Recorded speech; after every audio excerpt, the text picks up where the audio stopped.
If we can reconnect humanity back to the soul of the earth through the beauty and the power of art, through vibrating at a higher frequency, then something really powerful and magical can happen, which AI can never achieve.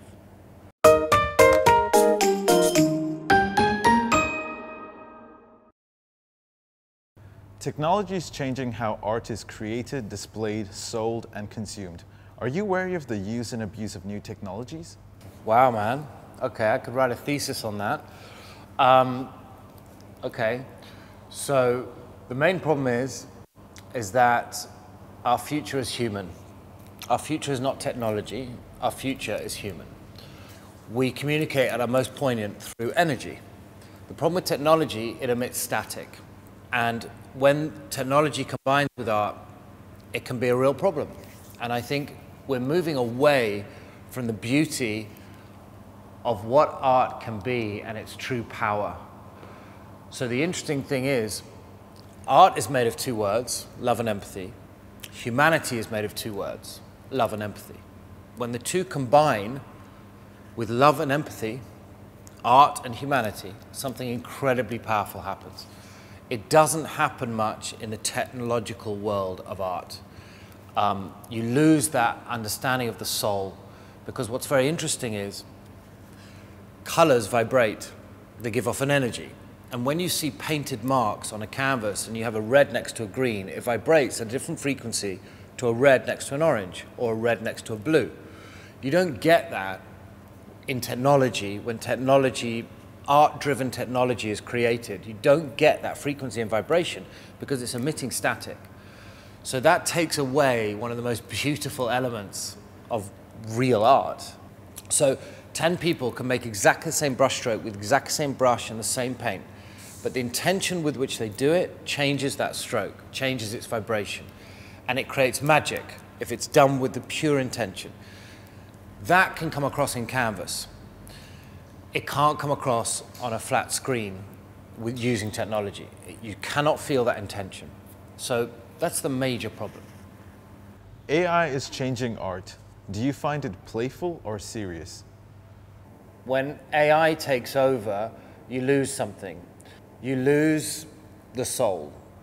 And that's the thing that human beings are starting to forget, especially the new generation. They're forgetting that humanity is driven by the soul, and with two words, love and empathy. And when AI takes over, it strips the soul from that process. And if you're creating within that process, and AI is heavily involved in that creative process, you're losing the sense of the soul. So as an artist, for me, I am most inspired, most driven when I'm inspired from human emotion. So if I can watch a film, I can listen to a song, I can see and feel how the person's connecting with other people and with me through a film, a book, a song, a poem, and that human emotion, that human reaction, that's what inspires me. If we can reconnect humanity back to the soul of the earth through the beauty and the power of art, through vibrating at a higher frequency, then something really powerful and magical can happen, which AI can never achieve. Starting with the journey of humanity, an initiative started during the pandemic and the successful auction. What have been your reflections? I think it's been the most amazing experience. What I found through creating the journey of humanity. Okay, it became the largest painting ever created on canvas. It took me 11 months to create, 22 hours a day for 11 months. Didn't see my wife and daughter, was on 2 hours sleep a night for 11 months. That's full on. That's taking human ability to an extreme. My body completely disintegrated. Two discs came out of my spine. My pelvis came out of alignment on both axes, that way and that way. My heels dislocated from my ankles. It was so extreme. Taking yourself to that extreme is a really interesting process because something else takes over that drives you, that you then live on. And it's a very spiritual thing. So the only way that I could create for 22 hours a day for 11 months was by entering a very deep meditative state. So I was actually in a trance. My brainwaves were in theta.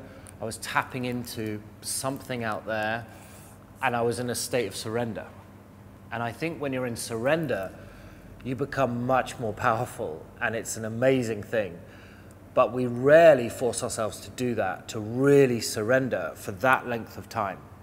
But what happens when you do is you surrender, you borrow a moment, something magical happens, and then you give that moment back with grace and gratitude, and you say thank you. And then that moment keeps coming back to you, and that beautiful magic keeps happening. But as soon as you stop living a life of grace, as soon as you engage the ego, that moment doesn't come back to you anymore. And people call that writer's block or creator's block, but there's no such thing. It's when you're not living a life of grace, you're not surrendering, and you're engaging the ego. That's when that magic doesn't come. So I think it really made it clear to me how important being in a state of surrender is, constantly questioning your intentions and purifying your intentions. Because when you purify your intentions, you can create something so powerful and so beautiful, which the journey of humanity proved. So I've been an artist for 25 years, and I've always done stuff linked to humanity, because if my work's linked to humanity, to children, to issues of mental health, to issues of orphaned refugees, trying to link to humanity and help humanity in some way, if my work isn't connected to humanity, it's pretty average.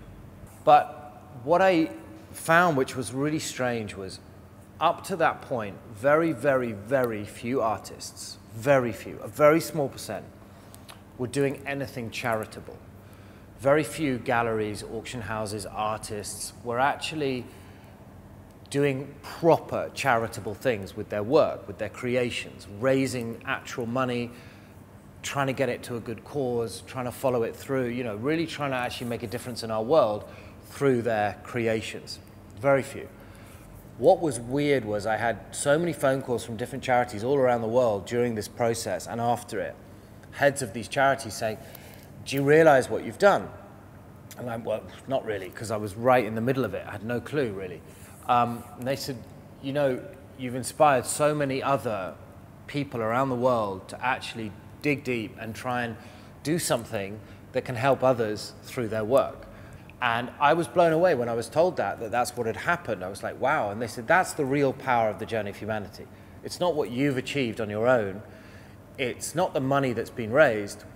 It's not the media attention it got. It's how many people have been inspired to then do more themselves. And that is incredible. So to feel that I may have been part of that process is a really humbling thing, but it inspires me to keep going, because to paint for 22 hours a day for 11 months is full on. And you need to be inspired to do that and driven. And you need to feel you're making a change and a difference in the world. So I feel that happened, and I'm really grateful for that.